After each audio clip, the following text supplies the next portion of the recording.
Hello dear student, स्वागत है आपका हमारे इस यूट्यूब चैनल में जिसका नाम है सक्सेस जोन टेक्निकल क्लासेस। आप यहां पर fitter, Turner, machinist, grinder, welder और इलेक्ट्रिशियन ट्रेड से संबंधित सभी कॉम्पिटिशन एग्जाम की तैयारी कर सकते हैं। साथ ही आप यहां पर ऑनलाइन एग्जाम भी दे सकते हैं जिसकी लिंक डिस्क्रिप्शन बॉक्स में प्रोवाइड कराई गई है। और यदि आप टेलीग्राम ग्रुप से जुड़ना चाहते हैं तो टेलीग्राम लिंक भी आपको डिस्क्रिप्शन बॉक्स में प्रोवाइड कराई गई है। साथ ही आपको ये बता देता हूं मैं कि एमपी ट्रेनिंग ऑफिसर का नोटिफिकेशन तो खैर अभी नहीं आया है, लेकिन एग्जाम डेट जारी कर दी गई है। तो इस हिसाब से आपको तैयारी मस्ट हो गई है। आपको तैयारी बहुत तेज करना पड़ेगा क्योंकि काफी ज्यादा इस बार टफ पेपर आने वाला है और इस बार का सिलेबस भी काफी ज्यादा चेंज हो गया है। तो आज मैं आपके लिए लेकर आया हूँ जो थ्रेड चेंज कटिंग गियर है। आपके थ्रेड काटने के दौरान जो चेंज गियर का सिद्धांत होता है उसके लिए जो आप चेंज गियर की गणना जो करते हैं वो फार्मूले के अकॉर्डिंग अलग अलग फार्मूले कैसे कैसे यूज करते हैं वो मैं आपके सामने लेकर आया हूँ।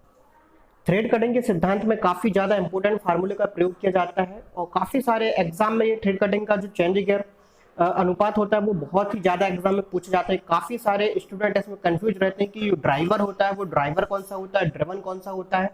तो आज आपको सारी चीजें क्लियर हो जाएंगी और बस आपको 1 या 2 मिनट लगेगा, आपको पूरी तरीके से आप चेंज गियर की गणना कर सकते हैं। चाहे कितना ही टफ क्यों ना आ जाए आपका एग्जाम में क्वेश्चन, आप वहां पे आसानी से सॉल्व कर सकते हैं। शुरुआत करते हैं। तो thread cutting principle on lathe machine के बारे में हम चलते हैं। तो सबसे पहले हम थ्रेड को जान लेते हैं, थ्रेड क्या होती है। आप देख रहे हैं आपके सामने यहाँ पे नट एंड बोल्ट दिखाई दे रहा है, नट एंड बोल्ट और कुछ दिखाई दे रहा है, यहाँ पे वाशर दिखाई दे रहा है।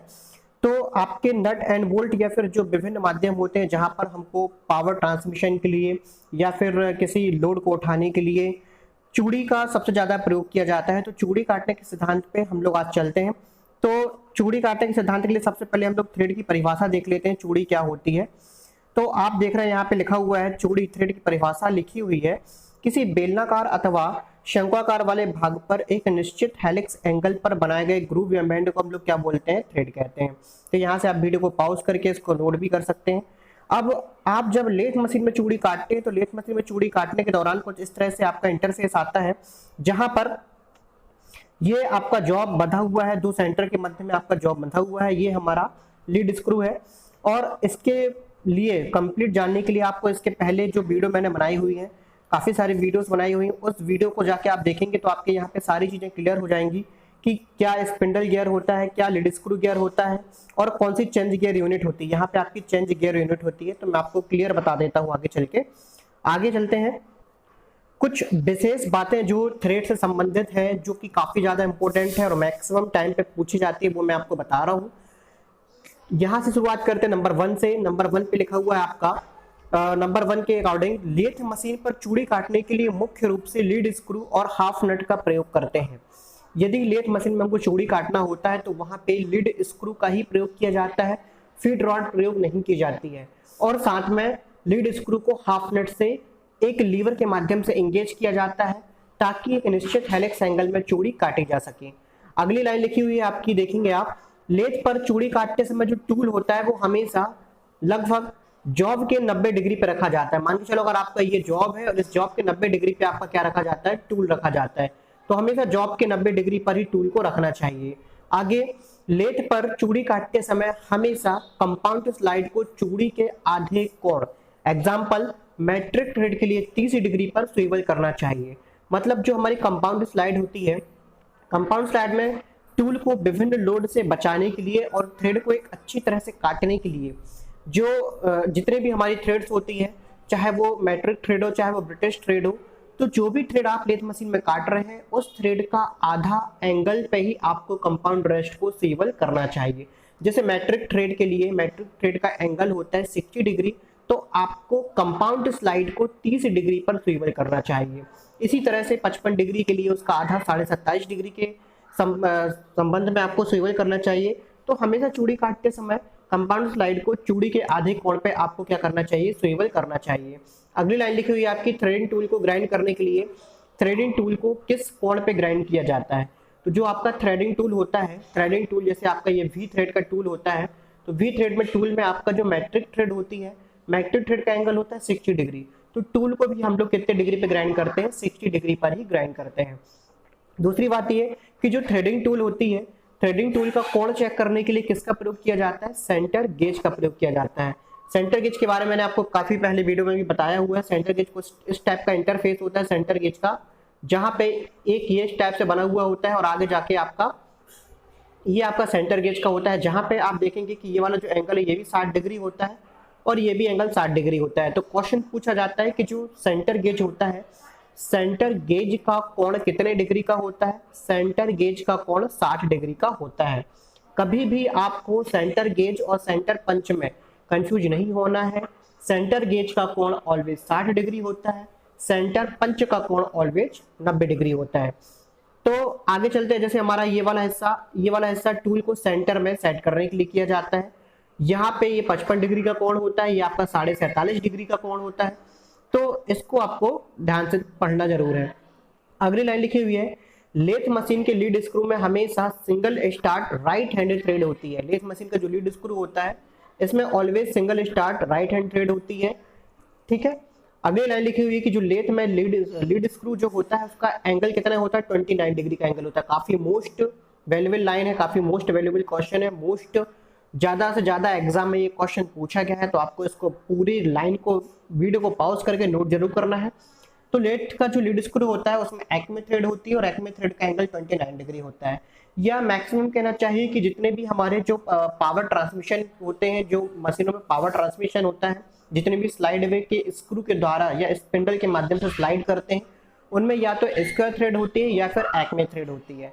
जो एक्मे थ्रेड होती है वो स्क्वायर थ्रेड का ही एक प्रकार का मॉडिफाइड रूप होता है, जो कि समलंब आकार के त्रिभुज के आकार की होती है।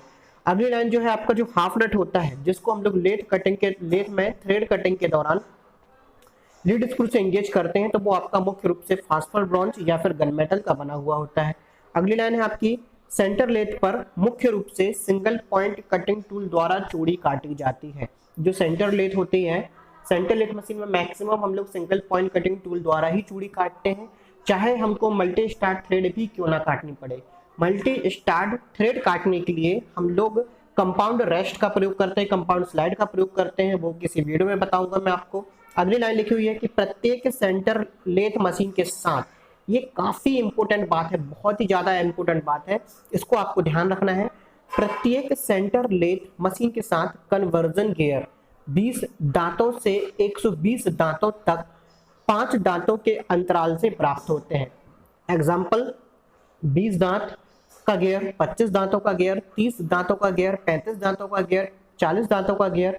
इस तरह से 20 दांतों से कम का कोई गियर नहीं होता है, 120 दांतों से अधिक का कोई गियर नहीं होता है। सिर्फ एक गियर होता है जिसे हम लोग बोलते हैं ट्रांसलेटिंग गियर। तो प्रत्येक सेंटर लेथ मशीन के साथ एक 127 दांतों का ट्रांसलेटिंग गियर दिया जाता है। ये मैक्सिमम क्वेश्चन आपके एग्जाम में पूछा जा चुका है। ऑर्डिनेंस फैक्ट्री 2017 में भी ये क्वेश्चन आ चुका है और DMRC 2018 2019 में भी ये क्वेश्चन पूछा जा चुका है। ऑर्डिनेंस फैक्ट्री मेढक में भी ये क्वेश्चन पूछा जा चुका है। इसरो में मैक्सिमम टाइम ये क्वेश्चन पूछा जा चुका है कि प्रत्येक ट्रांसलेटिंग गियर की दांतों की संख्या कितनी होती है? 127 दांत होते हैं। ये क्यों होती है मैं आपको चेंज गियर के पार्ट में ही आगे की ओर समझाऊंगा कि 127 दांतों का विशेष गियर क्यों रखा जाता है। अगली लाइन है आपकी कि जो राइट हैंड थ्रेड काटते समय जॉब के घूमने की दिशा और लीड स्क्रू के घूमने की दिशा समान होती है। यानी कि जब आप लोग थ्रेड काट रहे होते हैं तो लेथ मशीन में जो जॉब बांधा जाता है, राइट हैंड थ्रेड काटते समय हमेशा जॉब के घूमने की दिशा ऑपरेटर की तरफ होती है और लीड स्क्रू के घूमने की दिशा भी ऑपरेटर की तरफ होती है। लेकिन जैसे ही हम लोग लेफ्ट हैंड थ्रेड काटते हैं तो लेफ्ट हैंड थ्रेड काटते समय आपके देखा होगा आपने, लेफ्ट हैंड थ्रेड में आपके जो हेलिक्स बनेंगे वो किस दिशा में बनेंगे? आपके लेफ्ट हैंड में बनेंगे। यानी कि आपका जो कटिंग टूल है वो आपका हेड स्टॉक से टेल स्टॉक की ओर गति करेगा। तो इस कंडीशन में आपका लीड स्क्रू विपरीत दिशा में घूमना चालू करेगा।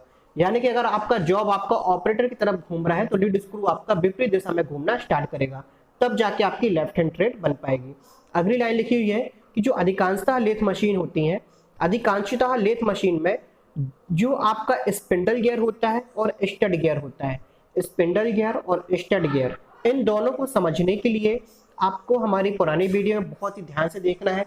और विशेष बात, अगर आपको चेंज गियर का कंप्लीट कंफर्म समझना है तो आप हमारे चेंज गियर के पार्ट 1 से लेके कंटिन्यूस फाइनल पार्ट तक आप कंप्लीट वीडियो देखेंगे तो आपको कहीं से कहीं तक कुछ भी समस्या नहीं होगी।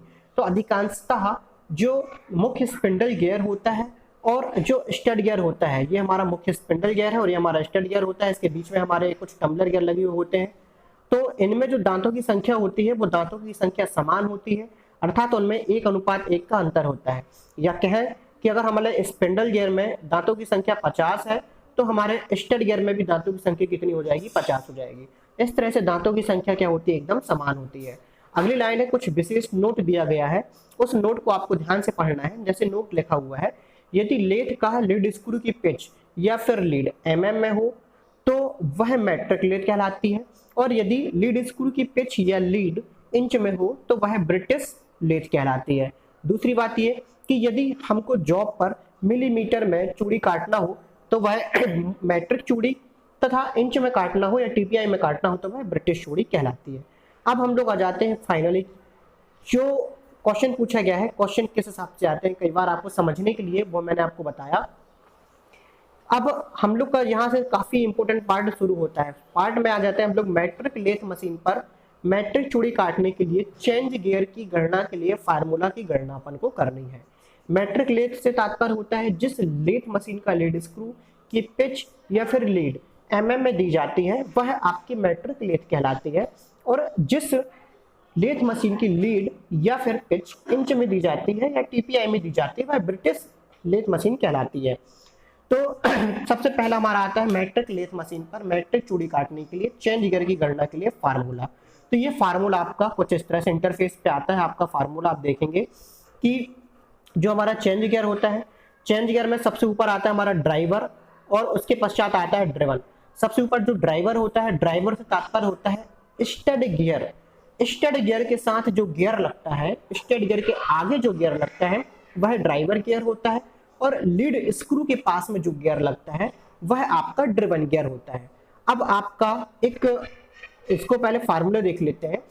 तो ये फार्मूला होता है कि वर्क की लीड या पिच mm में, यानी कि जिस जॉब में हमको चूड़ी काटना होता है उसकी लीड या पिच mm में होना चाहिए, और साथ में लीड स्क्रू की लीड या पिच mm में रखकर हम लोग चेंज गियर की गणना कर लेते हैं। अब हम लोग बात करते हैं स्पिंडल। मान के चलो ये हमारा मुख्य स्पिंडल है। मुख्य स्पिंडल के बाद से हमारा ये टम्बलर गियर की यूनिट लगती है, ये टम्बलर गियर, और टम्बलर गियर के पश्चात हमारा ये आ जाता है स्टड गियर। इस स्टड गियर के आगे जो गियर लगता है, ये गियर की बात कर रहे हैं, वो गियर होता है आपका, ये वाला जो गियर होता है ये गियर आपका ड्राइवर गियर होता है, और लीड स्क्रू के साथ जो गियर लगता है ये लीड स्क्रू वाला गियर है। लीड स्क्रू के साथ जो गियर लगता है वो आपका ड्रिवन गियर है। इनके बीच में गति की दिशा को समान रखने के लिए एक हम लोग आइडलर गियर का प्रयोग करते हैं, ये आइडलर गियर होता है, और आइडलर गियर का प्रयोग करने से किसी भी प्रकार से गति अनुपात में कोई इफेक्ट नहीं पड़ता है। क्वेश्चन पे आ जाते हैं। क्वेश्चन भी आपके सामने है, फार्मूला भी आपके सामने है। क्वेश्चन दिया हुआ है आपके सामने, एग्जाम्पल के रूप में एक क्वेश्चन है, आप देखेंगे।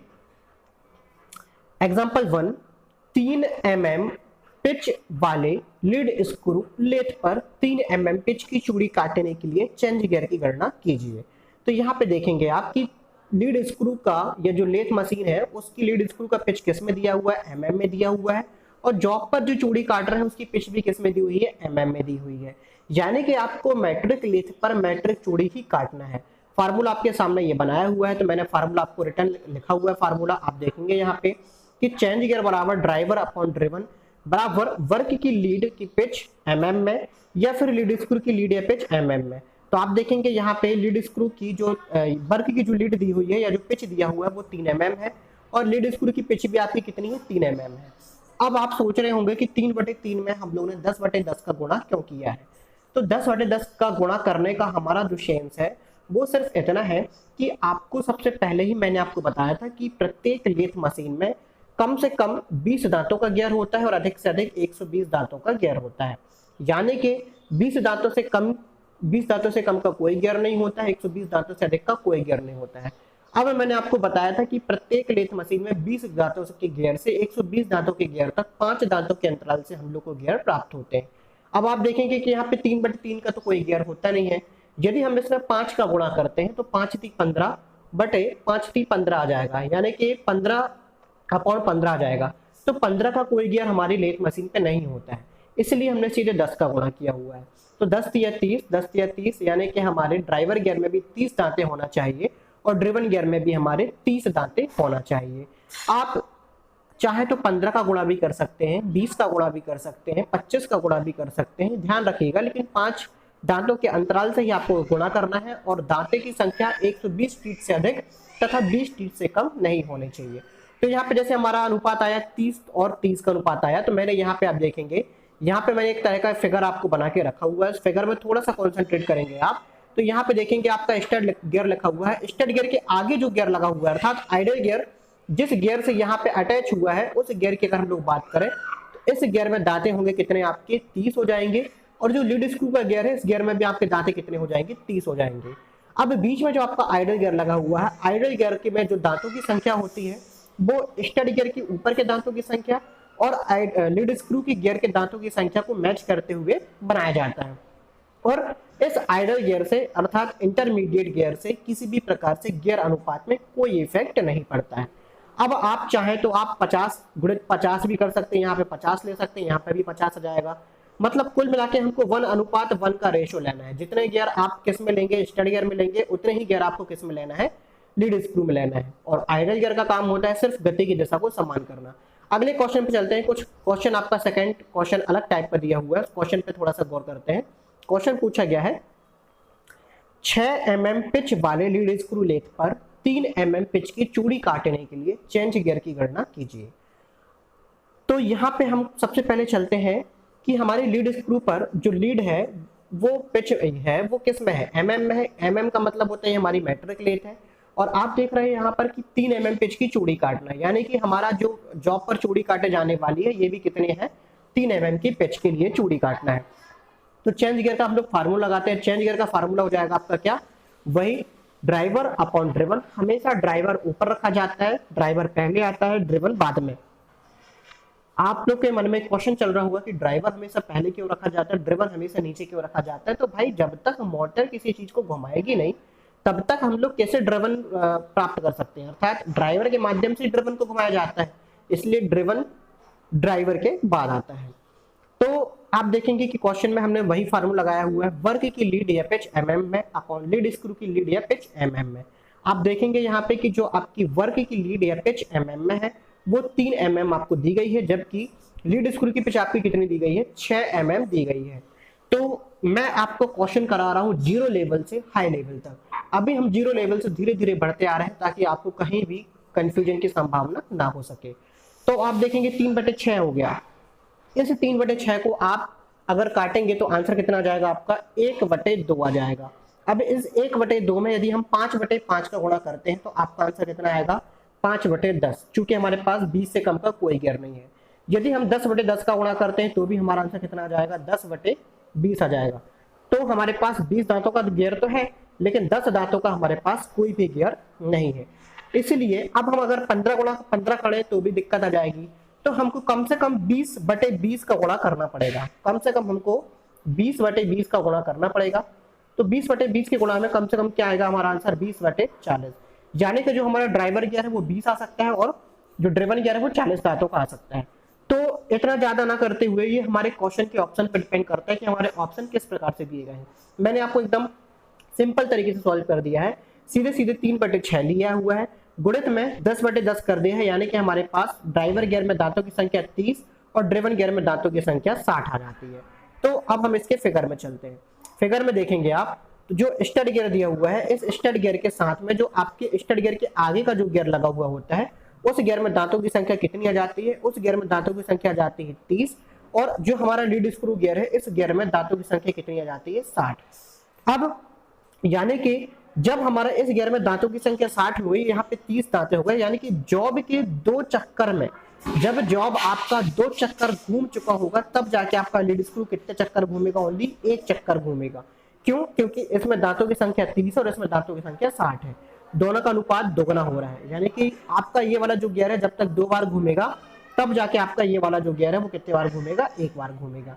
कई बार क्वेश्चन पूछे जाते हैं कि वो भी मैं आपको आगे क्लियर करूंगा, ग्राउंड लेवल से चल रहा है अभी, हम आपको आगे तक हाई लेवल तक आपको पढ़ाएंगे जरूर, समझाएंगे जरूर। बीच में जो आपका आइडल गियर दिया हुआ है इस पे दांतों की संख्या मैच करते हुए लगाई जाती है, यानी कि इस गियर और इस गियर को दोनों को आपस में मैच कर ले, इस हिसाब से हमारे ये आइडल गियर को लगाया जाता है। अगले क्वेश्चन पे चलते हैं। अगले क्वेश्चन दिया हुआ है,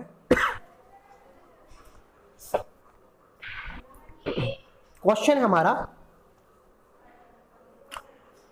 3 mm पिच वाले लीड स्क्रू लेथ पर 6 mm पिच की चूड़ी काटने के लिए चेंज गियर की गणना कीजिए। ध्यान दीजिएगा आप लोग को, वह बहुत ही सिंपल क्वेश्चन आपको समझा रहा हूं अभी इस समय। तो आपकी लीड स्क्रू की लेथ पर जो लीड स्क्रू है उसका पिच कितना हो जाएगा, आपका 3 mm दिया हुआ है, जबकि जॉब पर जो चूड़ी काटनी है उसका पिच कितना दिया हुआ है, 6 mm दिया हुआ है। फार्मूले पे चलते हैं, फार्मूला लगाया हमने, चेंज गियर बराबर ड्राइवर अपॉन ड्रिवन, वर्क की लीड पिच में, पिच या mm में, लीड स्क्रू की लीड या पिच mm में। आप देखेंगे यहाँ पे कि जॉब की पिच आपको कितनी दी हुई है, 6 mm दी हुई है, लीड स्क्रू की पिच कितनी दी हुई है, 3 mm दी हुई है। हमने सिंपल सा फंडा है 10/10 का गुणा कर दिया, 60/30 हमारे क्या आ जाएंगे, गियर का अनुपात आ जाएगा। अब 60/30 का मतलब होता है 60 हमारा ड्राइवर गियर है और 30 हमारा ड्रिवन गियर हो जाएगा। यानी कि जब हमारा जो जॉब है एक चक्कर घूमेगा तब तक हमारा लीड स्क्रू कितने चक्कर घूमना चाहिए, 2 चक्कर घूमना चाहिए। ये देखेंगे आप यहाँ पे, तो ये आपका स्टड गियर के ऊपर वाला गियर है, इसमें दांतों की संख्या 60 हो गई, और ये आपका लीड स्क्रू गियर है, इसमें दांतों की संख्या कितनी हो जाती है, 30 हो जाती है, 30 हो जाती है। ये हमारा 30 दांतों का एक गियर हो जाता है। बीच में हमारा एक आइडल गियर लगता है। आइडल गियर इसलिए लगाया जाता है ताकि हम लोग दांतों की संख्या को आपस में मैच कर सकें।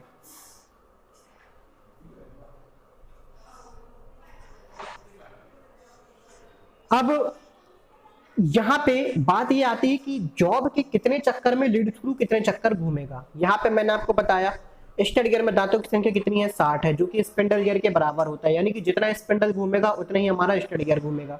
लीड स्क्रू गियर में दांतों की संख्या कितनी है, 30 है, यानी कि अब देखेंगे आप ये 60 है और इसमें 30 है। जब आपका ये आधा चक्कर घूमेगा, यानी कि जब ये आपका आधा चक्कर घूमेगा तब तक आपका ये कितने बार घूम चुका होगा, एक बार कंप्लीट घूम चुका होगा। तो यहाँ पे इस तरह से ये क्वेश्चन कई बार पूछे जाते हैं, जो कि मैं आपको आगे सॉल्व कराऊंगा। अगले क्वेश्चन पे चलते हैं। क्वेश्चन हमारा पूछा गया है, अब थोड़ा सा हमने क्वेश्चन के लेवल को थोड़ा सा हमने टफ किया हुआ है। क्वेश्चन हमारा पूछा गया है कि 6 mm पिच वाले लीड स्क्रू लेथ पर 7.5 mm पिच की चूड़ी काटने के लिए चेंज गियर की गणना करना है। चेंज गियर का फार्मूला हो जाएगा हमारा ड्राइवर अपॉन ड्रिवन, वर्क की लीड या पिच mm में, लीड स्क्रू की लीड या पिच mm में। आप देखेंगे यहाँ पे कि जो वर्क की लीड या पिच दी हुई है वो 7.5 mm दी हुई है, और लीड स्क्रू की जो पिच दी हुई है वो 6 mm दी हुई है। तो आप सीधे सीधे 7.5/6 करके 10/10 करेंगे तो हमारा आंसर कितना आ जाएगा, 75 टीथ और 60 टीथ। यानी कि जो स्टड गियर के साथ में जो गियर लगा होगा उसकी दांतों की संख्या हो जाएगी 75, और जो लीड स्क्रू के साथ में जो गियर लगा होगा उसकी दांतों की संख्या हो जाएगी कितनी, 60 हो जाएगी। तो ड्राइवर गियर में दांतों की संख्या 75 और ड्रिवन गियर में दांतों की संख्या कितनी हो जाएगी, आपकी 60 हो जाएगी। इस तरह से हमारा ये मैट्रिक लेथ पर मैट्रिक चूड़ी काटने का जो 0 लेवल से हाई लेवल तक का था वो आपका लगभग यहाँ पे कंप्लीट होता है। अब इसमें अभी तक हम लोगों ने सिंगल स्टार्ट चूड़ी काटी, अर्थात केवल स्टार्ट की संख्या कितनी थी, ओनली सिंगल थी। तो लीड स्क्रू में सिंगल स्टार्ट थ्रेड हमेशा होती है और हमने जॉब पर सिंगल स्टार्ट थ्रेड काटी। लेकिन अब हम क्वेश्चन को थोड़ा सा आगे लेके चलते हैं। क्वेश्चन हमारा पूछा गया है एग्जांपल नंबर 5 में, आप जब देखेंगे तो दिया हुआ है 2 mm पिच वाले लीड स्क्रू लेथ पर 1.5 mm पिच की डबल स्टार्ट चूड़ी काटना है। अब आपको कितने स्टार्ट चूड़ी काटना है, डबल स्टार्ट चूड़ी काटने के लिए चेंज गियर की गणना करना है। तो हम आपको फार्मूले पे लेके चलते हैं। फार्मूला आपका बोलता है जो लीड होती है, लीड का तात्पर्य होता है किसी बोल्ट में नट द्वारा एक चक्कर घुमाने पर जितनी दूरी नट एक चक्कर घूमने पर तय करता है भाई उसकी लीड कहलाती है। तो लीड बराबर होता है जो आपकी पिच होती है, पिच का मतलब होता है किसी स्क्रू थ्रेड में 2 लगातार क्रेस्ट के संगत बीच की दूरी या 2 लगातार रूट के संगत बिंदु के बीच की दूरी को हम लोग पिच कहते हैं। तो लीड का फार्मूला भी काफी इंपॉर्टेंट है। मैक्सिमम एग्जाम में कहना चाहिए 90% एग्जाम में आपका लीड का फार्मूला पूछा जाता है, जो होता है pitch into number of start thread.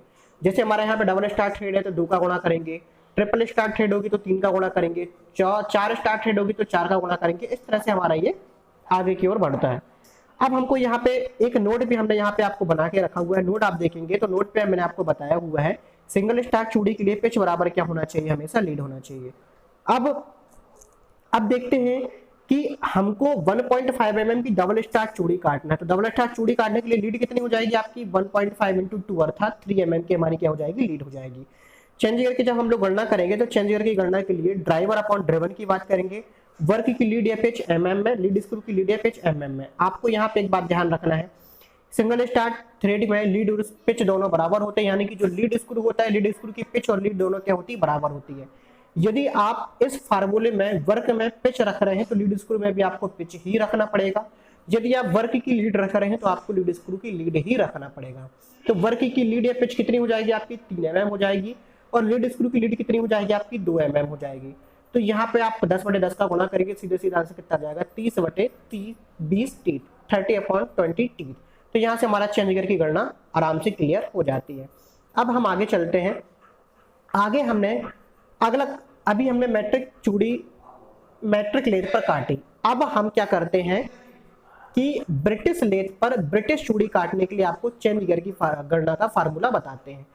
British lathe पर ब्रिटिश चूड़ी काटना। अब हम लोग ब्रिटिश चूड़ी की पहचान कैसे करें, तो ब्रिटिश लेथ की पहचान की जाती है उसकी लीड स्क्रू से। यदि लीड स्क्रू की जो लीड है या पिच है वो आपका इंच में दिया हो या फिर टीपीआई में दिया हो, टीपीआई का फुल फॉर्म होता है थ्रेड पर इंच में दिया हो, तो वह आपकी ब्रिटिश लेथ कहलाती है।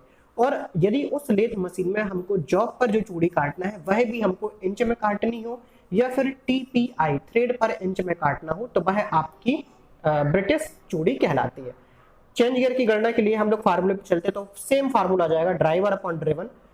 फार्मूला एकदम पिछली की तरह सेम है, पिछली बार की तरह एकदम सेम है। वर्क की लीड या पिच इंच में अपॉन लीड स्क्रू की लीड या पिच इंच में। परंतु क्या होता है कि जो हमारा ब्रिटिश लेथ होती है वो मुख्य रूप से हमारे टीपीआई में फॉर्म में आपको फार्मूला दिया होता है। तो यहाँ पे मैंने आपको नोट बताया हुआ है, इस नोट में आप देखेंगे, इस नोट पे मैंने आपको बताया हुआ है कि पिच बराबर होता है 1/TPI, जहां पर टीपीआई का मतलब होता है थ्रेड पर इंच। वीडियो को पॉज करके सारे फार्मूले नोट जरूर करें।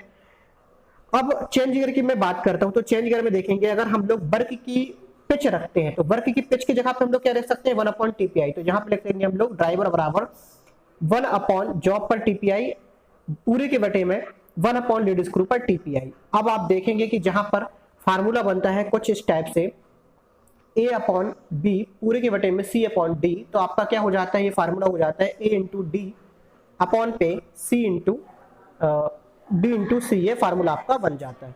तो इस तरह से आपको क्या करना है।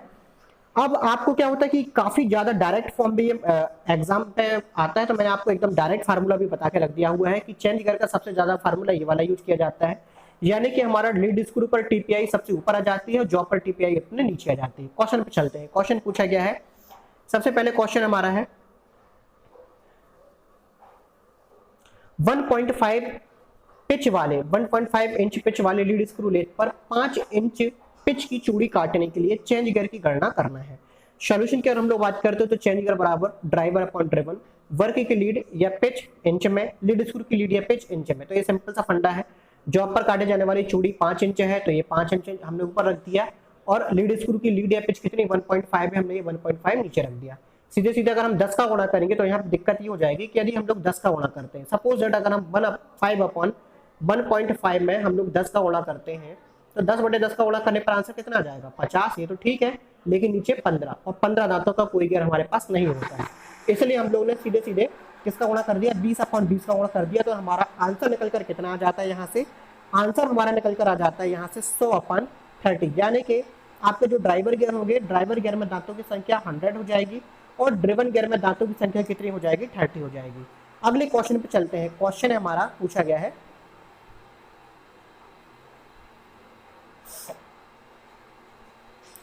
3 टीपीआई लीड स्क्रू लेथ पर 2 सही 3/4 टीपीआई चूड़ी काटने के लिए चेंज गियर की गणना कीजिए। अब आपको यहाँ पे क्वेश्चन थोड़ा सा, अब आपके जो लेवल थोड़ा सा हाई होता है, तो देखते हैं। चेंज गियर बराबर होता है driver upon driven, lead screw पर टीपीआई, जॉब पर टीपीआई। डायरेक्ट हमने फार्मूला रख दिया। अब आप देखेंगे कि लीड स्क्रू पर टीपीआई कितनी है, 3 टीपीआई है, ये हमने 3 टीपीआई आपका ऊपर रख दिया। जॉब पर टीपीआई कितनी है, जॉब पर टीपीआई है 2 सही 3/4, ये हमने आपका नीचे रख दिया। 2 सही 3/4 को जब हम लोग आगे हल करेंगे तो आप देखते हैं, आपने कई बार सॉल्व किया होगा कि नीचे की तरफ देखेंगे, यहाँ पे 2 चौके 8 प्लस 3 मतलब 11/4 ये हमने यहाँ पे इसलिए लिखा हुआ है, ठीक है ना। अब आप देखेंगे कि जब हमारा ये फार्मूला बनता है तो आपका 3 के साथ ये आपका 4 का गुणा हो जाएगा और अपॉन पे नीचे 11 आ जाएगा। तो ये 4 × 12 अपॉन पे 11 आ जाएगा। 12 को हम लोग लिख सकते हैं, 12/11 को हम लोग 2 से जब डिवाइड करेंगे तो 2 छक्का 12 हो जाएगा, और 5.5 में क्या हो जाएगा आपका, 11 को जब हम लोग काटेंगे तो 5.5 हो जाएगा। इसमें हमने डायरेक्टली 10 का गुणा कर दिया है।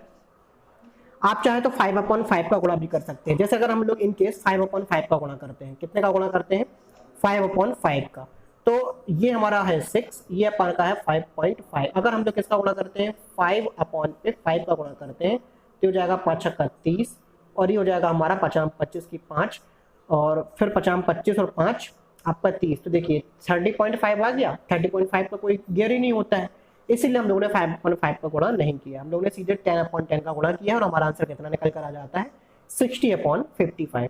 तो इस तरह से आपके ये क्वेश्चन सॉल्व होते हैं। वीडियो को पॉज करके आप इन सभी क्वेश्चन को नोट जरूर करें, और खासकर ये जो विशेष बातें मैंने यहाँ पे आपको बताई हुई है, विशेष बात भी आपको नोट करना है, ताकि आप आने वाले एग्जाम के लिए आप खुद को प्रिपेयर कर सके, तैयार कर सके। आने वाली जो वीडियो रहेगी change gear final part second में, मैं आपको मैट्रिक लेट पर ब्रिटिश चूड़ी कैसे काटते हैं और ब्रिटिश लेट पर मैट्रिक चूड़ी कैसे काटते हैं, इसका फंडा मैं आपको क्लियर करने वाला हूँ। ठीक है, तो आप लोग बने रहिए लगातार सक्सेस जोन के साथ पे। नमस्कार।